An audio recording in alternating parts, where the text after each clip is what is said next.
Factors రాయడంలో ఇంకో question చూద్దాం. 15 and 25కి common factors రాయమంటున్నారు. 15 అనే నెంబర్ ఏ టేబుల్లో వస్తుంది? 1 టేబుల్లో వస్తుంది. అలాగే 3 టేబుల్, 5, 15 టేబుల్స్లో వస్తుంది. 25 అనే నెంబర్ ఏ టేబుల్స్లో వస్తుంది? 1 టేబుల్, 5 టేబుల్, అలాగే 25 టేబుల్. ఈ 3 టేబుల్స్లో మాత్రమే వస్తుంది. ఇప్పుడు కామన్ ఫ్యాక్టర్స్ ఏం రాసాం? 1, 5 మాత్రమే. 3 అనేది ఇక్కడ లేదు. 1, 5 are the common factors.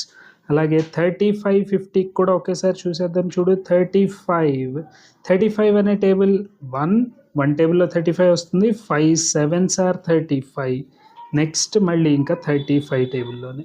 Okay, తర్వాత 50 అనే నెంబర్కి 1 టేబుల్లో, 2 25 టైమ్స్, 5 10 టైమ్స్, 10 5 టైమ్స్, 25 2 టైమ్స్, అలాగే 50 1 టైమ్. ఇక్కడ కామన్ నెంబర్స్ ఏమేమి రాసాం? 1 and 5.